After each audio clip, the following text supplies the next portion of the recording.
Hi everyone, welcome back to Shani classes. First of all good morning, good evening, good afternoon to everyone. कैसे हैं आप सब? Hopefully आप सभी बहुत अच्छे होंगे, बहुत बढ़िया हैं। चलिए शुरुआत करते हैं आज की इस क्लास की, जहां पर हम करने वाले हैं 2022 का ये पेपर है आपके पेपर 2 का। मैंने पेपर 1 के भी कुछ आपको 2-3 पेपर करवाए और भी करवा रही हूँ। पहले एमसीक्यूज़ करवा रही हूँ। एमसीक्यूज़ इसलिए करवा रही हूँ क्योंकि आपके एमसीक्यूज़ गलत होते हैं ज़्यादा, और एग्जामिनर एमसीक्यूज़ को ज़्यादा चेक करते हैं। बाकी लिखने वाली चीज़ों को हम लिख लेते हैं क्योंकि हमने काफ़ी कुछ उनके बारे में पढ़ा होता है, तो लिखने में आसानी होती है। लेकिन ये 15 गलत करना हमारे लिए काफ़ी भारी पड़ जाता है, तो हमें 15 में से काफ़ी अच्छे नंबर गेन करने के लिए कोशिश करनी पड़ती है कि हमारा चीज़ें अच्छी हों। ठीक है, तो आप जुड़े हैं मेरे साथ। मैं हूँ शानी, सभी का स्वागत है शानी क्लासेस में। जितने फ्रेंड्स पहली बार आए प्लीज़ चैनल को सब्सक्राइब करिए, दोस्तों में शेयर करिए, लाइक करना आप बिल्कुल नहीं भूलिए। टेलीग्राम को ज्वाइन करिए, आपको काफ़ी हेल्प मिलेगी, लॉट्स ऑफ हेल्प। ठीक है, आइए बढ़ते हैं आगे। टेलीग्राम का लिंक कमेंट बॉक्स में दिया गया, कोई भी डाउट है तो आप पूछ सकते हैं। आपकी हर चीज़ सॉल्व करने का प्रयास बहुत अच्छे तरीके से होगा, और कल से आपकी मैथ की भी क्लास प्रॉपर तरीके से होगी। अभी तक मुझे इंग्लिश का एक पेपर और करवाना है, वो भी मैं आपको दे दूँगी। बाकी इंग्लिश के जितने पेपर्स थे वो सारे के सारे मैंने करवा दिए, तो पेपर्स हो गए तो काफ़ी बड़ा मसला हल हो गया है। अब मैं आपकी मैथ करवाऊँगी, तो उसके लिए थोड़ा सा ध्यान रखिएगा कि चीज़ें आपको मिलती रहेंगी 1 बाय 1 करके। तो मैथ के पेपर्स की बारी है कि हमें मैथ के पेपर्स को सॉल्व करना है, जो चीज़ें हैं क्वेश्चंस को सॉल्व करना है। ठीक है, आगे बढ़ते हैं, चलते हैं, देखते हैं पूरे पेपर को। कोशिश करिएगा कि 15 में से 15 गेन करिए। ये 2022 का लेटेस्ट पेपर है, जो भी पिछले साल ही हुआ था, तो उनसे आपको 1-2 क्वेश्चन, 3 क्वेश्चन भी रिपीट होते हैं आपके ऑब्जेक्टिव में, तो वो भी बहुत है आपके लिए। ठीक है, चलिए आगे आइए। ये है पहला क्वेश्चन, आपके सामने स्क्रीन पर है। जैसे क्वेश्चन मिला है वैसे मैं आपको करवा रही हूँ। पहला पेपर है, राज्य को 6 से 14 वर्ष के सभी बच्चों को फ्री और कंपलसरी एजुकेशन का जो प्रावधान है वो शिक्षा के संविधान के किस आर्टिकल से प्राप्त है? किस में लिखा है, किस में मेंशन है? Article 19A, article 20A, article 21A, article 29A। आप जानते हैं कि 6 to 14 ईयर्स के जितने स्टूडेंट्स हैं उनको फ्री एंड कंपलसरी एजुकेशन देने की बात कही गई है हमारे संविधान में, तो वो किस आर्टिकल में कही गई, यही आपसे पूछ रहा है। करेक्ट आंसर क्या होगा? तो हम सभी बहुत बढ़िया तरीके से जानते हैं कि आपका एक ऑप्शन यहाँ पर करेक्ट है, वो है तीसरा, आर्टिकल 21A करेक्ट है। 21A करेक्ट है ना, बिल्कुल सही है। इसी के साथ हम आगे बढ़ते हैं। 1 नंबर आपको मिल गए, सभी को मिले होंगे। आगे बढ़िए। ये क्वेश्चन 2 पेज में है, मैं पहले क्वेश्चन पढ़ रही हूँ। प्राथमिक स्तर पर एक प्राइमरी स्टेज पर मातृभाषा में शिक्षा उपलब्ध कराने का दायित्व तो राज्य का है। ठीक है, तो ये किस अनुच्छेद में है? ठीक है, प्राइमरी के स्टेज पर मातृभाषा में, प्राइमरी के स्टेज पे प्राथमिक स्तर पर मातृभाषा में शिक्षक उपलब्ध कराने का जो दायित्व है वो राज्य का है। तो ये स्टेटमेंट, ये चीज़ किस आर्टिकल में उल्लेखित है, किस में लिखा है? 21A में, 350 में, 350A में और 45 में। कौन सा ऑप्शन 4 ऑप्शन में से सही होगा? आंसर देखिए फिर बताइए, सोच समझ के बताइएगा, गलती बिल्कुल नहीं करिएगा कि इसका परफेक्ट और सही आंसर यहाँ पर क्या होने वाला है। बताइए, क्विक रिप्लाई करिए कि क्या होगा। तो यहाँ पर ध्यान रखिएगा, आपका एक ऑप्शन सही है, वो है आपका दूसरा, अनुच्छेद 350। ठीक है, तो दूसरे में जिन्होंने दूसरा ऑप्शन बताया उनको 1 नंबर आसानी से मिल जाते हैं। आगे बढ़िए, नेक्स्ट। तीसरा है, बाल अधिकार का प्रस्ताव पारित किया, किसने दिया? यूनेस्को ने, संयुक्त राष्ट्र संघ ने, यूएनओ ने, भारत सरकार ने, उत्तर प्रदेश सरकार ने। बताइए, अच्छा प्रश्न है। बाल अधिकार का प्रस्ताव किसने पारित किया? Which option is best according to all of you? Third में क्या सही होगा? तो थर्ड में यहाँ पर ध्यान रखना है, आपका दूसरा ऑप्शन सही होगा, तीसरा ऑप्शन सही होगा, चौथा सही होगा। तो तीसरे के लिए जो सही ऑप्शन है वो है संयुक्त राष्ट्र संघ, यूएनओ। ठीक है, यूएनओ का फुल फॉर्म इंग्लिश में तैयार भी होना चाहिए, साथ ही साथ इंग्लिश में, हिंदी में तो दिया ही दिया है। ठीक है, आगे बढ़े, नेक्स्ट। भारतीय संविधान में शिक्षा का जो विषय है वो किस सूची में, किस लिस्ट में है? संघ सूची में, राज्य सूची में, समवर्ती सूची में, स्वतंत्र विषय है। बताइए क्या होगा? भारतीय संविधान में शिक्षा का जो विषय है, शिक्षा, पढ़ाई लिखाई संबंधित जो भी बातें हैं, वो एक लिस्ट फॉर्म होती है, वो किस में है? तो फोर्थ में कौन सा ऑप्शन है जो करेक्ट होगा? तो one and only one option is best for this question, वो है समवर्ती, जिसको हम कहते हैं कॉन्करेंट लिस्ट इंग्लिश में।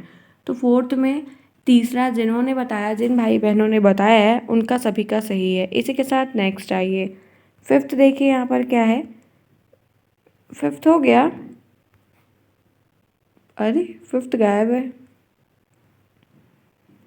चलिए फ्रेंड्स, एक क्वेश्चन गायब, मुझे लगता है ना क्रॉपिंग में कोई मिस्टेक हुई होगी। चलिए कोई नहीं, क्योंकि ये बनाया है किसी और ने। चलिए कोई बात नहीं। 6 देखिए, 1882 से के पहले शिक्षा आयोग की अध्यक्षता थी, वो किसने की? 1882 के पहले शिक्षा आयोग की अध्यक्षता किसने की? वुड ने, मैकॉले ने, कोठारी ने, हंटर ने। 6th में कौन सा ऑप्शन है जो करेक्ट होगा? 6th के लिए कौन सा ऑप्शन है जो करेक्ट होगा? ध्यान से देख के रिप्लाई करिएगा। 1882 में के पहले शिक्षा आयोग की अध्यक्षता किसने की? तो राइट आंसर जो है वो आपका यहाँ पर इसके लिए वो है आपका 4th, हंटर आयोग ने। ठीक है, हंटर कमीशन आप जो कहिए। आगे बढ़िए। अध्यापक शिक्षा हेतु नियामक संस्था, टीचर को मतलब ट्रेन करने के लिए, क्योंकि टीचरों को भी नई नई टेक्नोलॉजी आती है तो उन्हें नहीं पता है, तो उनको कैसे ट्रेन कर सकते हैं? आप निकाल तो सकते नहीं है, तो ट्रेन करना पड़ेगा ना, वो सीख भी जाएंगे। तो वो नियामक संस्था कौन सी है? CTE है, NCTE है, और MHRD है, और NCERT है। बताइए 7th में क्या सही होगा? 7th में क्या सही है? तो 7th में एक ऑप्शन सही है, वो है NCTE। यही सब, इसका फुल फॉर्म आप मुझे कमेंट बॉक्स में सभी बताएंगे, सभी फ्रेंड्स बताएंगे, ध्यान रखिएगा। इसी के साथ एक नंबर आपको बहुत अच्छे वाले आपको यहाँ तक के मिल जाते हैं। आगे बढ़े, आइए आगे। बेसिक शिक्षा अधिनियम पारित कब हुआ? मैंने आपको बोला है, 1000 टाइम बोला है कि डेट अगर आपने एक पेज में अलग से नहीं लिख के रखी तो प्रॉब्लम्स आप बढ़ जाओगे, क्योंकि इतनी डेट्स इसमें आती है कि बहुत प्रॉब्लम बढ़ती है। तो डेट और फुल फॉर्म दोनों तैयार रखिए। कौन इनके संस्थापक है वो ध्यान रखिए। आयोग का गठन किसने किया वो ध्यान रखिए। बेसिक शिक्षा अधिनियम पारित हुआ 1974, 1972, 1985 एंड 1980। कौन सा ऑप्शन है जो इस क्वेश्चन का सही है? बेसिक शिक्षा अधिनियम पारित हुआ तो वो कब पारित हुआ है? राइट ऑप्शन क्या होगा यहाँ पर? 8th में क्या सही है? तो बेसिक शिक्षा अधिनियम जो पारित हुआ है 8th के लिए एक ही ऑप्शन सही है, वो है 1972। 8th में दूसरा जिनका भी है उनका करेक्ट है, नो प्रॉब्लम, नो डाउट। इसी के साथ नेक्स्ट आइए 9th देखते हैं। किस योजना का शुभारंभ 15 अगस्त 1995 से किया गया है? सर्व शिक्षा अभियान, पोषाहार वितरण योजना, राष्ट्रीय साक्षरता मिशन, और DPEP। 9th के लिए कौन सा ऑप्शन है जो बहुत ही अच्छा है यहाँ पर? किस योजना का शुभारंभ 15 अगस्त 1995 से किया गया है? बता सकते हैं यहाँ पर क्या होगा? ध्यान रखिएगा। 9th के लिए कौन सा ऑप्शन है जो सही है? बताइए 9th के लिए कौन सा ऑप्शन है जो सही है? किस योजना का शुभारंभ 15 अगस्त 1995 में हुआ है? तो यहाँ पर एक ही ऑप्शन सही है, वो है पोषाहार वितरण योजना। ठीक है, पोषाहार वितरण योजना। तो 9वें में दूसरा जिन्होंने बताया उनका करेक्ट है। इसी के साथ आगे बढ़ते हैं, ध्यान रखिएगा। ये जो 4 ऑप्शन दिए हैं, ये 4 ऑप्शन क्या हैं, इनके उद्देश्य क्या हैं, इनका मतलब विशेषताएं क्या होती हैं, इनके कार्य क्या हैं, ये चारों के चारों ऐसी चीज़ें ज़रूर आनी चाहिए। ये एक इम्पॉर्टेंट टॉपिक है, चारों जो दिया गया है आपके सिलेबस में, काफ़ी पूछने जाने वाला टॉपिक है, तो थोड़ा इन सब पे नज़र अपनी दौड़ा लीजिएगा। ठीक है, आगे बढ़िए। नेक्स्ट है मध्याह्न भोजन योजना का जो उद्देश्य है वो क्या है? बच्चों के नामांकन में वृद्धि करना, बच्चों के विद्यालय में पूरे समय तक रोके रहना, और स्कूल आने के लिए प्रेरित करना, उपरोक्त सभी। मध्याह्न भोजन जो मिड डे मील का खाना मिलता है उसका उद्देश्य क्या होता है? 10th के लिए राइट आंसर बताइए। अच्छा प्रश्न है, बताइए। और फटाफट क्लास को लाइक करिए जिन्होंने क्लास को लाइक नहीं किया। आप लोग क्लास को लाइक नहीं करते हैं, आजकल आप लोग की बातें भी बहुत ज़्यादा हो रही है। ठीक है, जो कि बहुत गलत बात है। एग्ज़ाम टाइम में भी आप लोग की बात है, आप लोग एक दूसरे से शिकायतें करते रहते हैं, पता नहीं क्या क्या डिटेल लेते रहते हैं, एक दूसरे को धमकाते रहते हैं। इस तरह काम मत करिए। ठीक है, एक दो लोग हैं जो काफ़ी बातें कर रहे हैं, उनके मुझे पास कंप्लेन भी आई हुई है, तो ऐसा मत करिए कि मैं उन्हें लास्ट टाइम में ब्लॉक करूं। ठीक है, ध्यान रखिएगा। एक दो गर्ल्स भी हैं, एक दो बॉयज़ भी हैं जो रोज़ क्लास को डिस्टर्ब करते हैं। That not good. एग्ज़ाम है, पढ़ लीजिए। फेल का बैक लेना है तो फिर करिए, कोई ऑप्शन नहीं, क्योंकि फिर 1 महीने 2 महीने बाद रिजल्ट आएगा और अपनी होली ख़राब कर लोगे। होली पे रिजल्ट आएगा। ठीक है, 25 मार्च को आई थिंक होली है, तो प्रॉब्लम में बढ़ जाओगे, इतना ध्यान रख लो। ठीक है, तो ये गप्पाबाजी बंद कर दो। 10th में बताओ रिप्लाई क्या होगा 10th का? और फटाफट क्लास को लाइक करिए, फिर आगे बढ़ेंगे। जो बच्चे यहाँ पढ़ने आते हैं कृपया करके उनको पढ़ने दें। ठीक है, चलिए बताइए यहाँ पर राइट आंसर क्या होगा? 10th में क्या है? तो 10th में उपयुक्त सभी सही है। और ये रोके रहने की बात का मतलब जानते हैं? आपको क्या लग रहा है, रात तक रोके रहने की बात हो रही है क्या? नहीं, जब तक लंच नहीं मिलता है तब तक रुके रहें। तो बच्चे क्या होते हैं, फिर रुके रहते हैं, तो आदत बनती है उनकी। आगे बढ़िए, नेक्स्ट आइए। अगर आप में से बहुत सारे लोग पहला वाला भी लगाएंगे तो गलत नहीं होगा, बट उपरोक्त सभी दिया है और ये वाला भी ऑप्शन सही है, तो ये भी आपका सही है। इसी के साथ नेक्स्ट आइए। सभी को शिक्षा उपलब्ध कराने से संबंधित है क्या? Operation black board, Navodaya Vidyalaya, जिला शिक्षा प्रशिक्षण संस्थान और उपरोक्त सभी।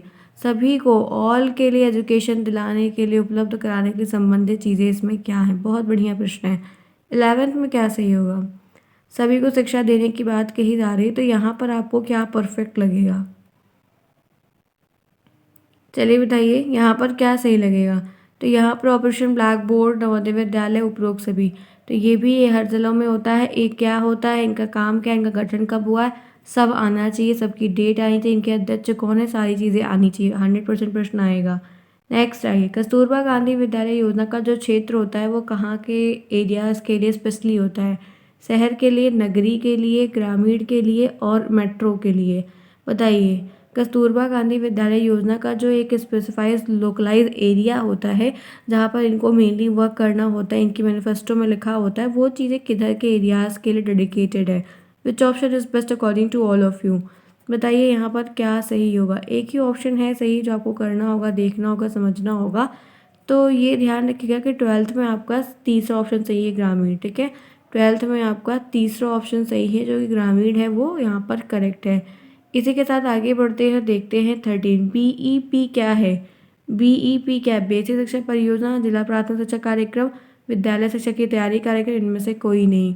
ये क्या होता है? BEP क्या है? इसे हम क्या कहते हैं? ये क्या है? फुल फॉर्म्स आएंगे, बहुत बार बोला, देखिए फुल फॉर्म ही है। बताइए क्या होगा राइट आंसर? BEP क्या है? तो BEP क्या है? बेसिक शिक्षा परियोजना। ठीक है, पहला। नेक्स्ट देखिए। शिमला शिक्षा सम्मेलन 1901 तारीख दी हुई है, ध्यान रखिएगा। लॉर्ड ऑकलैंड के द्वारा हुई, आयोजित है रिपन के द्वारा, कर्जन के, विलियम फ्रैंकटिक के थ्रू। किसके थ्रू ये मतलब की गई, गठित की गई है, की गई थी? बताइए। 14th में राइट ऑप्शन क्या होगा? तो 14 में यहाँ पे तीसरा से लॉर्ड कर्जन के थ्रू की गई है। इसी के साथ आगे बढ़ते हैं, नेक्स्ट देखते हैं। भारत में आधुनिक शिक्षा का मैग्ना कार्टा या जन्मदाता किसे कहा जाता है? मैग्ना कार्टा नहीं, जन्मदाता किसे का? मॉडर्न शिक्षा का। चार्ल्स ग्रांट को, क्लाइव को, बैंटिंग को, और एक ऑप्शन शायद और है, शायद और है, पता नहीं, देखते हैं। नहीं है, 3 ही ऑप्शन है। तो 15 में क्या होगा? आधुनिक शिक्षा का जन्मदाता किसे कहा जाता है? 15 का राइट ऑप्शन क्या है बताइए। 15 में क्या आपको सही लग रहा है? एक ही ऑप्शन सही है और ये क्वेश्चन बहुत ही फेवरेट है भाई, बहुत बार पूछा गया है। बताइए क्या होगा। तो राइट आंसर यहाँ पर पहला है, चार्ल्स ग्रांट। तो 15 में से 15 किन्हें मिला है, कमेंट बॉक्स में ज़रूर बताइएगा। उम्मीद है आज की क्वेश्चन 22 का जो पेपर आया था वो काफ़ी ईजी और काफ़ी बढ़िया आया था। और आप भी ऐसे प्रे करिए कि आपका भी पेपर बढ़िया आए, ताकि आप सारे क्वेश्चन को अटेम्प्ट करके आएँ। और राइटिंग बनाना लिखिए, हिंदी है प्रॉब्लम में पड़ जाओगे, हिंदी में राइटिंग बनाना ज़रूर लिखिए, क्योंकि लिखते नहीं बनने का ठंड है। ठीक है, सुबह सुबह ऐसे बैठ के, तो इसलिए जो है भाई लिखने की आदत डाल लो, वरना आता वो पेपर छोड़ के आएंगे। मैं बार बार बोल रही हूँ सब। और हाथ बहुत दर्द करता है, बहुत दर्द करता है, इसलिए सब लिखने की आदत पहले से, रोज़ 2 पेज राइटिंग लिखो तो आदत बन जाएगी। चलिए फिर मिलते हैं नए सेक्शन में, नई बातों को डिस्कस करेंगे। पहले मैं सारे पेपर बहुविकल्पी करवा दे रही हूँ, फिर उसके बाद जो सारे क्वेश्चंस हैं उनको मिक्स करा के आपके सारे क्वेश्चंस करवा दूंगी, तो हो जाएगा। वैसे भी डेली आपको क्वेश्चंस यहाँ पर 12 बजे क्लासेस बाय शालिनी पे भी ढेर सारे क्वेश्चंस हो रहे हैं अलग अलग सब्जेक्ट के, तो आपको रिलेटेबल चीज़ें बहुत हो रही हैं। ठीक है, मिलते हैं फिर नेक्स्ट में। ऐसे स्माइल करते रहिए, आगे बढ़ते रहिए। Bye bye, take care, see you soon, best of luck.